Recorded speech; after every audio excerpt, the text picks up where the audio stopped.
ฝนพามาดูอ้นนะคะเป็นตะแพงน่ารัก อันนี้ น่า นะ รักเลย น่ารักอีหลี จับได้อุ้มได้ค่ะ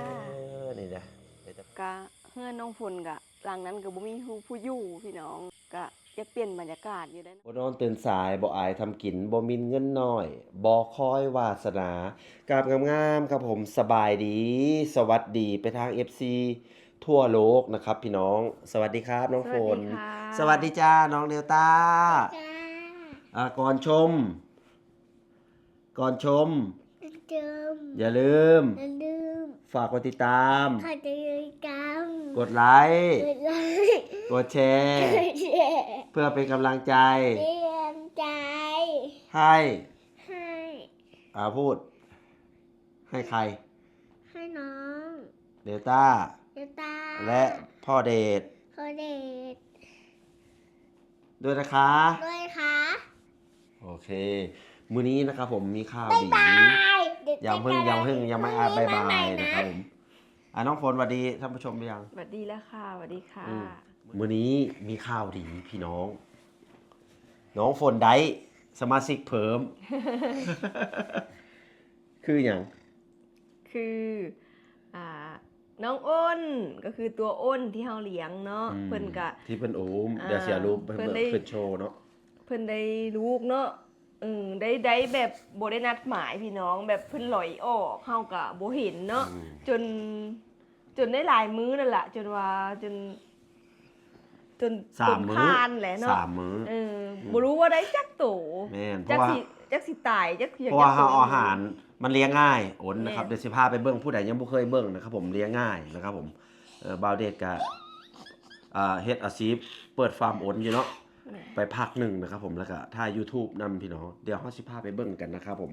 มันเลี้ยงง่ายเวลาให้อาหารปุ๊บนี่ 2-3 มื้อมาเกิดเทื่อนึงบางเทื่อให้อ้อยให้ข้าวโพดมักสลีนะพี่น้องเฮาก็เอาวางไว้เพื่อมันสิหมดก็ประมาณ 2-3 มื้อมาเบิ่งมื้อนี้มีข่าวดีมันได้รู้ค้านกันออกมาจากท้องแม่นะครับพี่น้องตัวนี้น้อยบ่น้อยปานใดได้สัตว์ตระกูลฟันแทะตระกูลเดียวกันกับหมากับกระต่ายเด้อพี่น้องเด้อไปเฮาไปเบิ่งกันด้วยมั้ยหนูนี่มันกินนมอยู่บ่ตระกูลฟันแทะกันกินนมหนูก็กินนมแม่เนาะอันนี้เป็นตัวอ้นเนาะตัวอ้นน่ารักนะครับผม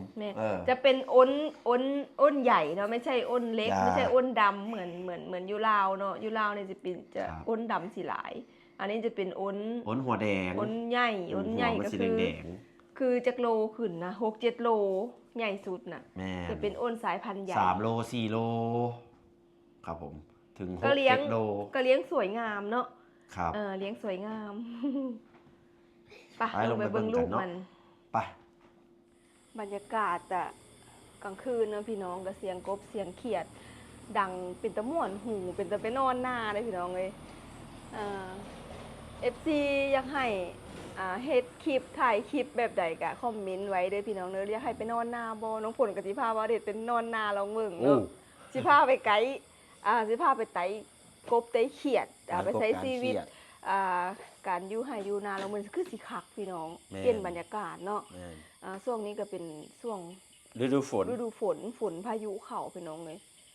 ก็ปูปลานาก็คือสิมีเนาะเพราะว่าเป็นเขาดำให้ดำนาแล้วก็น้องฝนนี่หิ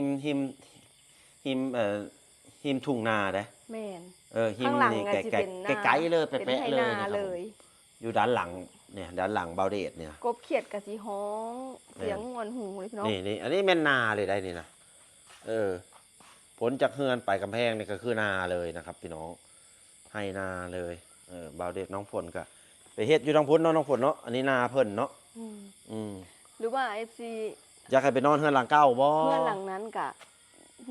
น่าคิดอยู่เด้พี่น้องฝนอยากไปนอนลองเบิ่งเพราะว่าตั้งแต่มาตะนอกมากตั้งแต่ใหญ่เป็นสาวมากไปทำงานอยู่เมืองนอกมากับบ่ได้นอนเฮือนหลังนี้เลยแล้วก็มาจากนอกมานอนเฮือนหลังใหม่เลยหลังนั้นก็เลยบ่ได้ไปนอนก็อยากไปนอนอยู่เด้ก็เฮือนน้องฝนก็หลังนั้นก็บ่มีผู้อยู่พี่น้องก็อยากเปลี่ยนบรรยากาศอยู่ได้เนาะบ่ได้ไปบ่อยากไปนอนบ่อยากไปอยู่แล้วมีฟืนมีไฟมีน้ำมีครบทุกอย่างในหลังนั้นนะเพียงแต่ว่ายังพันทำความสะอาดถ้าเฮาสิขึ้นไปอยู่เฮาก็ ปัดกวาดจากเล็กน้อยกันอยู่ใดนอนใดเพราะว่าปกติแม่กับเพิ่นก็นอนหลังนั้นลำลึกถึงความทรงจำวัยเด็กเนาะ แม่นเป็นเฮือนเก่าหลายปีตั้งแต่น้องฝนยัง เบาเดช น้ มา อย คุยตะกี้คือโบพาขึ้นเฮือนแน่ เฮือนหลังนั้นยังบ่มีผู้ใดเคยขึ้นไปได้ โอ้ แม่นอยากขึ้นไปบ่ อยากอยู่แล้วเนี่ย เดี๋ยวพาไปเดี๋ยวพาไป อืม กะอากาศกะ มันบ่มีแอร์พี่น้อง เพราะว่าใส่แอร์อากาศเอาธรรมชาติเลย คือสิคักแม่นหรือว่าเคยอยู่ห้องแอร์แล้วบ่อยู่ได้ อ บ่ ยู่ได้เบาเดชอยู่ได้ทุกอย่างนะครับนอนให้นอนนาต่ออย่างน้อยไปใส่กบใส่เครียดสมัยยังน้อยนะถ้าแบบในทงนาบ่มีหอยตีนเบาเดชนี่บ่แม่นแล้วก็ ตอนยังน้อยเบาเดชมีประสบการณ์ชีวิตหลายได้สิ หลายบ่ ว่างๆสิเล่าให้ฟัง โอ้ได้ข่าวว่าสมัยยังน้อยอันไปรับจ้างไถนาบ่ แม่นโอ้ยมีหลายมีหลาย เมื่อตำบลเมื่อบ้านนางงา เมื่ ม อ เมื่อบ้านนางงามเพิ่นมีรถไถอัน 2 รถ คัน ไถเดินตามน่ะมี2คัน สอ เพิ่ ง นว่า คันบาวเดชกับผู้ใหญ่บุบาวเดชกับไปกับพ่อเอ้าแล้วจังเล่าอีกอันนี้ประสบการณ์ชีวิตบาวเดชแห่งหลายแอดเวนเจอร์นะครับผม อยากฟัง ทุกแห่ง อยากฟังประสบการณ์ชีวิต ทุกแห่งลำบาก แต่ก็แข็งแรงนะบาวเดชแข็งแรงนะครับผมกามเป็นมัดๆเลยสมัยเป็นบ่าวแวงเนาะ ผู้สาวก็สิหลายเนาะ โอ้ยังบ่ได้สนใจเรื่องผู้สาวเลยสมัยโบราณ แม่น นะ บ่ ครับ เนาะ อายเขาผู้สาวพุ่นแหละ แม่นบ่ แม่น อยากฟังอยู่เด้ เอ้อ อยากฟังเรื่องนั้นอยู่ได้ไผว่าเว้าเด็ดเสน่ห์แรงสมัยนะเพิ่นเว้าหันแบบ เดี๋ยวสิเล่าให้ฟัง แบบผู้สาวนี่แบบมีเกือบผู้บานเพิ่นว่าฮะแต่หาเพิ่นเว้าว่าจีบสาวบ่เป็นน้องฝนบ่อยาก จีบ เชื่อ สาวบ่เป็นบ่เก่งนะครับผม เพิ่นเว้าว่าอัน ส่วนมากมีแต่ผู้สาวเอิ้นแซว เพิ่นว่าไปคุยผู้สาวกะผู้สาวนั่งตักก็ยังเฮ็ดหยังบ่เป็นเพิ่นว่าเดี๋ยวสิให้เพิ่นเล่าอยู่พี่น้องเอ้ยน้องฝนนั้นฟังเพิ่นว่าแล้วก็อยากหัวขวัญอยู่ได้ อีหลีเป็นตาตลกอีหลีนะผู้ใดเกิดปี2022แน่เด้อพี่น้องเด้อเอาถ้าเราแชร์ประสบการณ์ชีวิตเนาะอันนี้เนาะเอาพอกันคลิปหน้ากันแล้วกันอันนั้นนะแล้วก็สิมีไปสัมภาษณ์ของโพธิ์เฒ่าทูลเนาะหนุ่ม48 ปีนั่นแหละ จะมีคลิปต่อไปพี่น้องเป็นหนุ่มไทย แม่น หนุ่มไทยเพิ่นสิไปจีบสาวลาว แม่น จะไป ประสบ ถ่าย การณ์ทำงาน จะไป 3ประเทศมาแล้ว จะไปถ่ายเรื่องราวตอนนี้อ่ะเพิ่นทำได้ข่าวว่าเพิ่นทำเกษตรอยู่ที่บ้านเฮาก็คือทำสวนนั่นแหละ สิไปเบิ่งว่าเพิ่นมีให้มีนาจริงบ่ อืม มีงัวมีควายเฮ็ดบ่มีบ่อปูบ่อป่าบ่เฮ็ดหยังแน่เนาะ จะบ่หรูหราจะชอบทำเกษตร เขาทำเกษ ผู้ ตร สาวที่แบบมักหนุ่มไทยที่แบบ สไตล์นี้ ขยัน ขยัน ขยันบ่แม่นขยันเรื่องแบบนั้นได้ขยันแบบเฮ็ดให้ เฮ็ เฮ็ ด ด เวียก นาเฮ็ด เฮ็ดเวี เวี ย ย ก กสมบุกสมบันเรื่องเฮ็ดเวียกนี่เพิ่นสิบ่ติเลยแหละ คนแบบกินบนดินอยู่แล้วอยู่บนดินมาแต่ใดแต่ไรเพิ่นก็สู่ผู้สาวคนไหนที่แบบมักเพิ่นเรื่องนี้ก็เดี๋ยวจะหาคลิปทำคลิป เพื่อใช้ชีวิตเป็นอยู่ได้เนาะ แม่น ไปพาพี่น้องไปเบิ่งตัวอ้นเถอะไปเลี้ยงง่ายครับผมเบาเด็กอะให้พี่FC ซื้อไปหลายแล้ว แม่ แม่นก็เหลือยังบ่หลายปานใดเด้อพี่น้องเด้อ จงไว้ทำนี่ไงอ้นใหญ่อ้นใหญ่ โอ้โห นี่ แม แมว วขึ้นหลังรถ อืมแมวนี่นะสิได้ นี่ไง โอ้ยเพิ่นเลี้ยงลูกเป็ดเลยพี่น้องเลยกบลูกที่เขาไปเบิ่งไกลๆพี่น้องค่อยๆเลยเพิ่นสิตื่น เอาเยี่ยมมองน้องฝน เสียงคือเด็กน้อยเลยพี่น้องเนอะโอ้แอด เสียงมันเป็นอะไร แด มันนี่บอก แม่เอามาฟังเบิ่งหัวเสือก กลูกอยู่เนาะอันนี้ เลี้ยงลูกเป็ดได้ อืม มาฟังเสียงด้วยเอาฟังเสียง อันนี้แหละพี่น้องน่ารักได้นี่นะตัวนี้4 โลพี่น้องเลย ไหนจักตูนะ ได้จิกตัวน้องฝน บ่เพิ่นบ่อยากกวนเพิ่นปานใดเพิ่นหายได้ถ้าเพิ่นมีลูกน้อยนะเพิ่นสิหาย แม่ อ อยากให้ท่านผู้ชมเบิ่งเดี๋ยวนี้นะ อาหารที่เพิ่นกินก็คือมักสลี อันนี้มักสลีพี่น้อง คือข้าวโพดเนาะกับ แม่น อ้อย อ้อย บ่ได้ให้น้ำพี่น้อง บ่ได้ให้น้ำ อืม สะอาดนะ ไม่เหม็น มันคือหอมแท้เนาะอ่า ไม่มีกลิ่น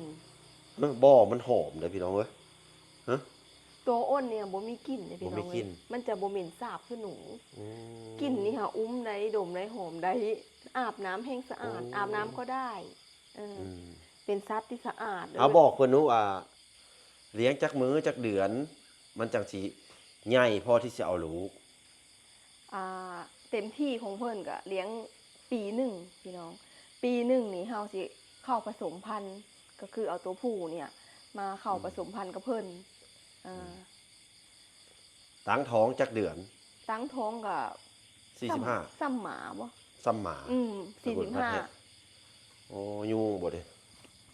45 วัน ยุงหลาย แม่นกลางคืนเนาะเพิ่นก็ตั้งท้องก็45 มื้อบัดนี้การที่ได้ลูกเนาะาร ได้ลูกอีกก็45มื้ออีก แม่นการที่ได้ลูกก็คือว่า45 วันแล้วก็จับแยกจากจับแยก 45ถึง2เดือนนั่นแหละ จับแยกออกจากแม่ ก็คือเพิ่นก็ใหญ่แล้ว ครับ กินอาหารได้แล้วเฮาก็จับแยก ปีหนึงได้จักเทื่อ ปีหนึงได้3 เทื่อ โอ้ได้3เทื่อเนาะบอก อ่า ท่านผู้ชม หลังจากที่เราเอาลูกออกไปพักก็คือว่าเราก็พักฟื้นแม่นะ พักฟื้นแม่เพื่อที่จะเพื่อที่จะเอาตัวผู้มาผสมใหม่อีกกระได อีกเดือนหนึง90มื้อปีหนึงมัน3เทื่อละพี่น้อง2ถึง3เทื่อเนาะ 2 เทื่อกระได แล้วก็ 3 มี เทื่อ ชุดหนึงนะครับผมคอกไม้อันนี้นะเพิ่นก็ได้ลูกน้อยคือกัน แต่ใหญ่แล้ว 2-3 เดือนแล้วอยากให้ท่านผู้ชมเบิ่งแหน่อยากให้เอามาอุ้มอันทั้งนี้ให้ใหญ่แล้วพี่น้อง โอ้โห เออ เฮาบ่ได้เก็บขี่มันพี่ มัน น้อง ต้องเก็บขี้ อืม บ่าวเดชมัวแต่ไปถ่ายคลิปพี่น้อง แม่น บ่ได้เบิ่ง อันนี้ กำลังใหญ่ได้นี่นะ อันนี้น่ะ เป็นตะแพงจับได้เด้เพราะว่าโอนฟาร์ม อันนี้น่ะลูกมันคือกันพี่น้องแต่ว่ามันจะ คนละ อา คอ ยุ ขอ คนละคอกอายุก็จะประมาณ อืม 3-4 เดือน สี่ เนาะ เดือนสี่ 4 เดื เดื อ อน นแล้วจะใหญ่ส่ำนี้ เอาอุ้มเบิ่งดูฮะอุ้มเป็นคู่จับได้เด้อนี่นะจับได้ครับผมคอยจับเด้ออย่ามันตื่นเนาะ อันนี้จะเป็นอ้น น่ารักมากเลย อ้นแก้มแดง อ้นแก้มแดง แจ้งบ่ ยังข้างหน้ามันจะเบิ่งเนาะโอ้เป็นตะเพงได้น้องฝนเด้อเนี่ยจับได้นี่บายหน้ามันก็ได้ก็ได้จะไปจกปากมัน จบก็ได้ ถ้าเฮาเลี้ยงดูแล เอา มา เลี้ยงเลยนี่ แต่น้อย แขวมัน นะ เห็นเราบอกแขวมันนี่ มันจะ พี่น้องแขวมันนี่นะ เนี่ยฟัน2 เล่ม เออ ให้มันดูกินน่ะ ถ้าอยู่ในป่าเนี่ยกัดเจ้าแน่นอนน้องฝน ถ้าเป็นอ้นป่าอ้นดำทางลาวแล้วมันจะกัด มันจะดื้อมันจะคู่ แม่น แม่นพามาดูอ้นนะ ป้า คะ เป็นตะแพงน่ารัก อั น่ารักเล อื ย มน่ารักอีหลีอ้น อันนี้ น้องฝนกับบ้าวเดชนะครับผมเลี้ยงมานานแล้ว อันนี้จงไว้เป็นทำพันธุ์เนาะ แม่น ถ้าพี่น้องอยากมาเบิ่งอยากมาศึกษากับติดต่อบ้าวเดชได้เด้อเดี๋ยวสิทิมเบอร์โทรให้น้องฝนเนาะ จ้า อยู่ในคลิปอยู่ใต้คลิปนี่เด้อพี่น้องเด้อตัวนี้ประมาณ4 เดือนแล้วพี่น้อง3 ถึง 4 เดือนนะครับผมเลี้ยงแบบธรรมชาติมีอ้อยมีข้าวโพดมักสลีบางเทื่อก็เสริมด้วยหัวอาหารก็บ่ได้ให้ปานใดนะครับผมอยากเน้นเรื่องธรรมชาติเพราะว่ามันได้ลูกง่าย แม่น มันจะได้ลูกง่ายนะครับพี่น้อง สัตว์ ถ้าให้ กินพืช ถ้าให้อาหารหลายมันอ้วน ใช่ อ้วนตูตะแหละมันสิบ่ค่อยติดลูกนะครับผมน่ารักนะคะ อุ้มได้ สิได้ จับได้อุ้มได้ค่ะ นี่นะเป็นตะแพงตะมุติมินะครับพี่น้องตะมุติมิ ชอบนอนห้องแอร์ มักความเย็นมันอยู่ ใช่ มันอยู่ในแบบใดสมมติว่าอยู่ในป่าอยู่ตามมัน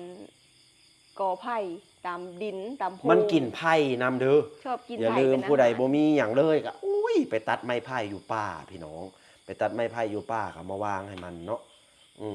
แต่บางเด้ก็มีอ้อยแน่บ่มีแน่ก็ไปหาซื้อเอานะครับคอเอา ช่วง น้ำไทยกะ นี้ ห มัน มาน ดังเธออ้อยมันหน้าแรงกับอ้อยบ่ค่อยมีเนาะเฮาก็ไปหาซื้อ ช่วงปีใหม่เพิ่นตัดขาย เออ มันอ้อยบ่ค่อยมีเฮาก็ไปหาน้ำกลางบ้านเพราะว่าเฮาตอนนี้มันลดจำนวนลงเนาะเพราะว่าอ้อยมันบ่มีในเฮือนนี่ เฮาก็เสริมด้วยอาหารหมู แม่น อาหารหมูเบอร์ 2 แม่นเสริมด้วยอาหารหมู น้ เนาะ องจะชอบ ข้าวโพด มากเลย หรือว่ามักสลีนี่แหละพี่น้องโอ้เสียงมันขนาดน้องฝนนะเอานะอันนี้คือเสียงตัวอ้นเลยได้นี่นะ เสียงคือลูกน้อยนะพี่น้องมัน แม่น ร้องนะเหมือนลูกเหมือนเด็กน้อยเลย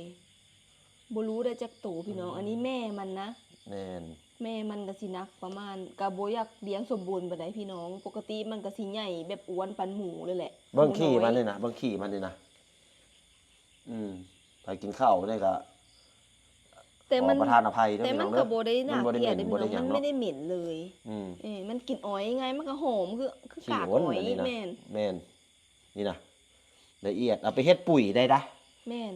สอบหนึงก็50 บาทพุ่นได้ เอาไปทำปุ๋ย แม่นมีแต่ประโยชน์นะครับ เฮ็ด พี่น้อ ผั ง กนี่ง่าย ช่วงโควิดบ่าวเดชกับน้องฝนก็อยู่ได้ย้อนนี่แหละเฮ็ดให้ได้ซานนะครับผม แต่ วน เลี้ยงอุ่นปกตินี่หาสิหลายกูนี่ แต่ว่าบ่าวเดชกับเพิ่นก็ทยอยขายนำหั่นนะ ไปถ่ายคลิป มันบ่มีเวลา บ่มีเวลาเบิ่งบ่มี มี เว แต่ ลา พ่ ดู อ แล แม่นี่ละเกลือท่าเนาะ มันก็เลี้ยงง่ายพี่น้องถ้าเปรียบเทียบกับเลี้ยงงัวเลี้ยงควายเนาะ แม่น งัวควายมันได้ไปเกี่ยวหญ้า งัวควายก็เอาไปกินเอาอุ้มมาเบิ่งทำพี่ มันได้ไปเกี่ยวหญ้าให้ ตัวผู้ตัวใหญ่เด้ หึ ตัว อ๋ ผู้ อ ตัวใหญ่ ตัวใหญ่มันอยู่ทอนี้ โอ้บ่ต้องกวนมันซะใช่ย่างให้เบิ่งก็พอ นี่ อีกบ่อหนึงเนาะโอ้อันนี้ก็ตัว อันนี้ ผู้เนาะ พ่อพันธุ์ พ่อพันธุ์เนาะ อืม พ่อพันธุ์เวลามันท้องแก่อะเว้าให้ผู้ชมฟังอุ้มมาตัวหนึง เวลามันท้องแก่เหรอ ท้อง มัน แก่ จะขึ้นนี่นะเบิ้งมันจะขึ้นนี่นะมันงอยอยู่ มันเห็นเฮา ถ้าได้จับแล้วมันเจียน มันอยากมาน้ำพล แม่นติ ได้มือใส่กระไดนี่นะเออ อันนี้ เฮ้ยพี่น้องมัน อ ก็ ยาก ด ไต่ มเอา อยากไต่ มาเนาะ แขน น้องคนโอ้มาเนาะ อยากไต่แขนขึ้นมา อยากไต่แขนเฮาได้นี่นะนี่นะเห็นบ่ เอามา เอ นี่ อ เลียมือเลยพี่น้อง เลียมือเฮาเอาเกลือทาเนี่ยมันก็ติดคือหัวควายนี่ละเนาะ แต่ไม่กัดนะ เพราะว่าเฮาเลี้ยงมาแต่น้อย เลี้ยงแต่น้อยแต่แดงๆเลยนะครับผมเฮาอุ้มแต่น้อยให้มันคุ้นเคยเนาะมันจังบ่ตื่นคนบ่ตื่นแขกตื่นคนอันนี้นะอันนี้จะเป็นตัวผู้นะคะ ใช่เป็นตัวผู้ ตัวผู้จะมี อันนั้นเมียสองจื้อได้อยู่บ่าวเดชจื้อได้อยู่ เมียสองเฮากลางเว้นนี่เพิ่นหอนนี่เฮาอาบน้ำเพิ่นได้อาบน้ำใส่ยาสระผมธรรมดานี่แหละ แชมพู แห้งขนหนุ่ม เออ หัวอาหารหมาก็กินได้ กินได้ หัวอาหารหมาก็กินได้พี่น้องอันนี้เอาของแก้มบ้างเนาะโอ้เหม็นบ่ ไม่เหม็น เอออี อีหลีมันบ่ได้เหม็นสาบคือแบบหนูนะหนูน้ำจะเหม็นกินเหี่ยวเนาะอันนี้มันหอมอ่ะมันหอมเหมือนอ้อยอ่ะเหมือน อันนี้ระยามบ่าเฮาก็ได้มาเล่นน้ำเพิ่นนี่แหละพี่น้อง แพง เวลาจากไปเมืองลาวมาเนาะไปเที่ยวไปอย่างมาเฮาก็ได้เล่นผ่อนคลายนะครับผมเอาไว้ให้ลูกแยง เลี้ยงแล้วก็แพง บางคนก็เลี้ยงหนูนะ แม่น แต่บางคนก็เลี้ยงหนู อันนี้ครับโบได้ถ้าคนจีนทำมักเอาไปกินใช่ไหมน้องฝนเนอะ มากเอาไปกินแต่ส่วนมากเพิ่นติดต่อมาน่ะจะบ่ขายให้ แม่น จะไม่ ถ้าเอาไป จะไม่ กิน ปล่อย เนี่ยบ่ ให้ ขาย เพราะว่ามันเป็นตะแพงพี่น้องสิไปขาย เอาเบิ้งนกไปสิได้กินลงนะครับพี่น้อง แม่น บาวเดซโบกินอัน ถ้า นี้ เลี้ยง นะ เนี่ยสิรับไปนะคะ เลี้ยงไว้เพื่ออนุรักษ์ อันนี้เด้อเพื่ออนุรักษ์ หลับแล้วนั่นไง รับตามิ่ง อืม บีเวอร์เมืองไทยแหละนี่พี่น้องบีเวอร์เมืองไทยแหละอันนี่นะ ชื่อซื้อชื่อเสียงได้ ชื่อซื่อชื่อเสียง แม่ อืม น้องก็จะชอบเย็น ถ้าอากาศร้อนแน่ก็เอาเพิ่นเข้าห้องแอร์ ครับ ปกตินี่จะเลี้ยง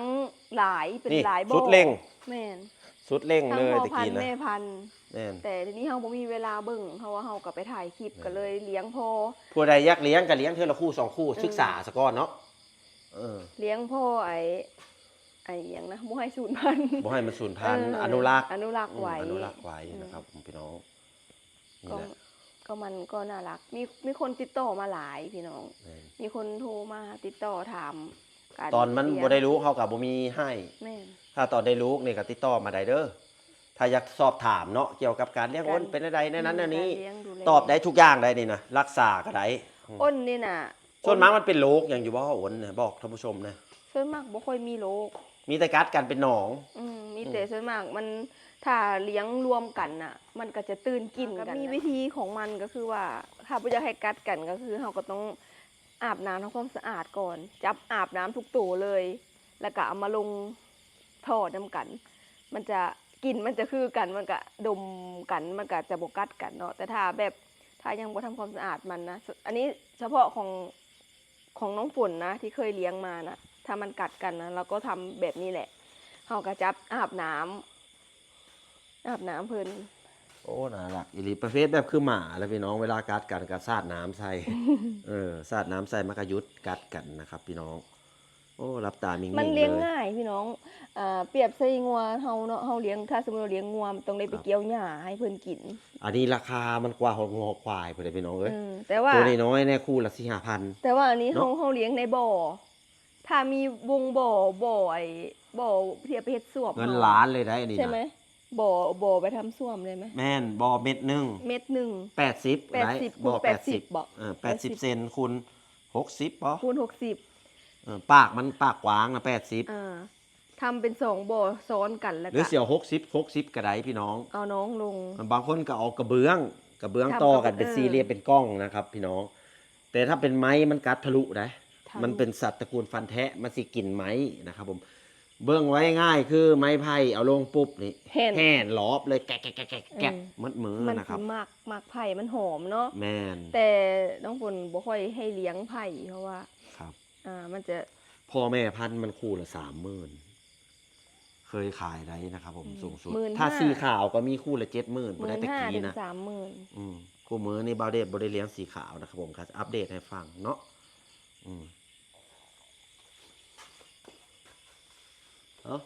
เอาไปไว้บาดนี้นะ อ้นเนี่ยน่ะ มันจะมีแต่กินกับนอนพี่น้องกินแล้วก็ไปนอนแล้วก็คลานไปคลานมาแล้วก็ หยอกกัน เลี มันสิกัดมันสิแบบ เลียขน แหบหลังกัน เนี่ยดูดขนกันเนี่ย มันสิ แหละ ดูดคอดูดแก็บอะไรรับตาเห็นปะ รับตาบิ่ง แก็บอะไรล่ะๆแล้วก็นอน แม่น ข้าวโพดสดเนี่ยจะมักที่สุดเลยมักของหวาน โอ้ ไม่ให้อ้วนได้ไงดูแก้มนี่ถ้าเลี้ยงสมบูรณ์นะพี่น้องเอ้ยแทบสิคานไปแล้วแหละ แต่น้องฝนโบนิยมเลี้ยงแบบให้กินดีอยู่ดี เพราะว่าเวลาเป็นแม่พันธุ์แล้วอ่ะ มันจะบ่ค่อยติดลูกคือคน มันจะบ่ค่อยผสมอืดอาดแน่น แล้วเป็นหุ้นบาดนี้มันบ่เจ๊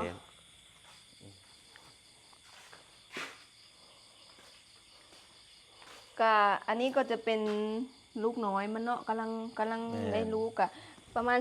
45 วันเฮาก็สิจับแยก เดี๋ยวสิอัปเดตให้เบิ่งไปเรื่อย จับ ๆ แย เนาะ ก น้องฝนเนาะ อยากดูลูกมันไหมว่า โอ้ยอย่าไปกวนมันดูดนมอยู่ตอนนี้นะ มันกกอยู่ใช่ไหม มันกกอยู่นะพี่น้องกกอยู่ลูกกับตัวแดงๆคือหนูหั่นล่ะแต่ใหญ่ แต่ยังบ่มีขนเนาะ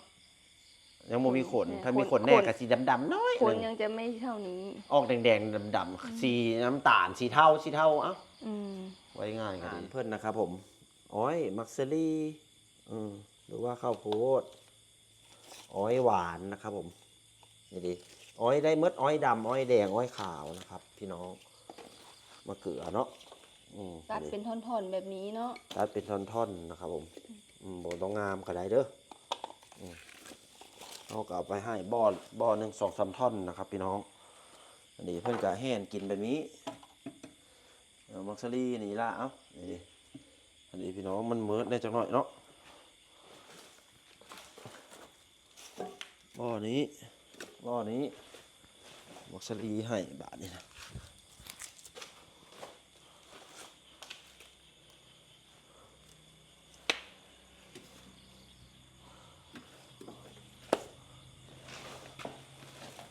สิได้แบบบ่าวเดชสิยังไฟให้เบิ่งน้องฝนบ่กล้าจับเนาะเดี๋ยวบ่าวเดชสิจับให้เบิ่งนะครับผมนี่ดิได้ลูกประมาณ2 โตวแต่แม่ว่ามันตายตัวหนึงเนาะมันบ่แข็งแรงนี่โอ้น้องฝนมาเบิ่งทางพี่นะป้าน่ะเห็นแล้วบ่ ไฟออกแน่เอาไฟออกแน่ นะโอ้นะเอาลงต่ำๆเนาะเดี๋ยว เอาไฟออก แม่มันก็ห่วงได้จักหน่อยได้พี่น้องเอ้ยอันนี้เป็นตะเพงตัวใหญ่อยู่ไหนอันนี้แม่มันห่วงนะพี่น้องแม่มันห่วง อย่าเห็น แม่มันห่วงอันนี้พี่น้องน่ารักบ่เหมือนเอเลี่ยนไหมรักได้ลูกนะครับพี่น้องตัวใหญ่เนาะ ปกติอ้นมันได้จักโต ตัวใหญ่มากครับตัวอ้นพี่น้อง ได้จักโต อ้นมันได้ฮอต10 ตัวสูงสุดฮอต10 ตัวแม่นี้ได้2 ตัว คอกนั้นได้3คอกแรกได้3 3 ตัว บางเทื่อก็3 ตัวบางเทื่อก็4 ตัวบางเทื่อก็5 ตัวเบื้องหน้ามันหัว เป็นตะเพงอีหลีได้พี่น้องเอ้ยยังบ่ลืมตานะครับพี่น้องดีๆเอาไปคืนแม่เพิ่นนะครับอันนี้5 ลูกนะ ทนแหละ เบิ่งคนปัญหารู้อ้ายละ เดี๋ยวมันจะคาบไปเองเด้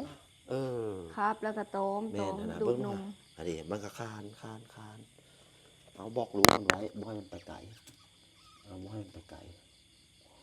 อันนี้ห่วงลูกได้พี่น้องเอ้ยห่วงลูกอันนี้ให้มันขาไปนะพี่น้องป้า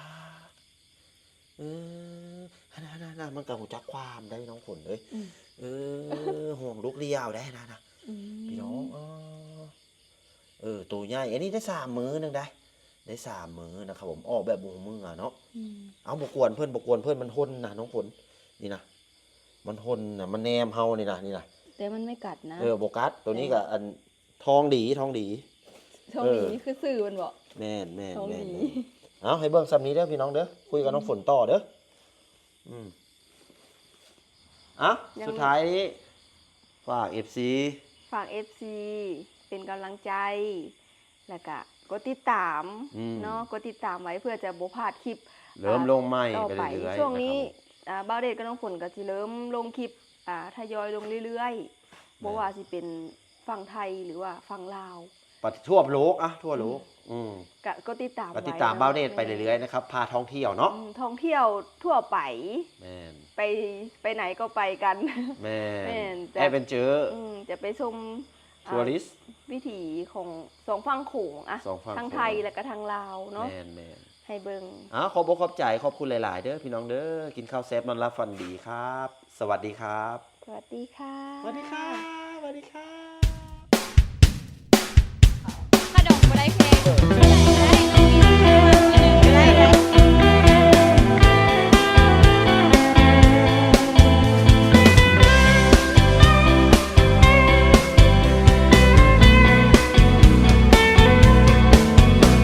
ฮัลโหล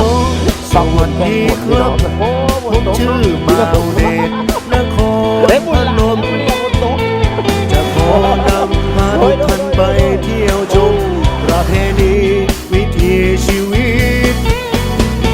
เที่ยวรอไปวันๆมีเธอมีฉันสบายใจอะไร